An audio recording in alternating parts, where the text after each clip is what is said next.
Friends আজি মই লৈ আহিছোঁ আপোনাৰ কুঞ্জচিলিক হাউচৰ পৰা দায়িত্ব এইটো চব নতুন দায়িত্ব চাইছে কালাৰিং এইটো আপোনাৰ এই তলৰটো চাইড পুটি হ'ব আচলটো এইবিলাক ভিতৰৰ চাদৰখনৰ মাছটো এনেকুৱা হ'ব আৰু আমাৰ মেখেলাখন দেখুৱাইছোঁ এইখন মেখেলা হ'ব চাওক আপোনালোকে বহুত ওপৰলৈকে কাম আছে আৰু আমাৰ ফেচবুক পেজটো ফ'ল' কৰি ল'ব এইটো ব্লাউজটো আপোনাৰ হাত দিব ল'ব চাওক হল বডি কাম থাকিব ব্লাউজটোত আৰু এটা কালাৰ দেখুৱাইছোঁ এইটো কালাৰটো চাওক খুব ধুনীয়া কালাৰ হয় পেষ্টা গ্ৰীণ কালাৰ এইটো পেষ্টা গ্ৰীণ এইবিলাক চাইড পটি হ'ব এইটো আচলটো আৰু ভিতৰৰ বুটাবিলাক এইবিলাক হ'ব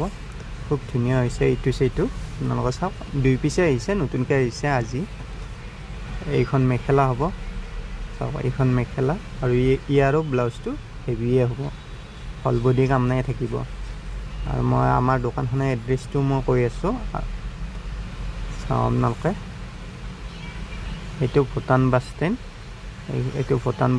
আৰু এইখন জ্যোতি ফাৰ্মাচী হ'ব মই অলপমান জুম কৰি দেখুৱাইছোঁ এইখন জ্যোতি ফাৰ্মাচীৰ অপজিট ছাইডত ফাৰ্ষ্ট ফ্ল'ৰত কুঞ্জচিলিক হাউচ আছে ইয়াতে আপোনালোকৰ দামবিলাক পোৱা হোৱা নাই ভিডিঅ'বিলাকত আপুনি দোকানত ভিজিট কৰিব আৰু বিহু বুলি বহুত ধৰণৰ কাপোৰ আহিছে আৰু ভাল লাগিলে লাইক কৰি দিব শ্বেয়াৰ কৰি দিব কমেণ্ট কৰিব নাপাহৰিব ধন্যবাদ।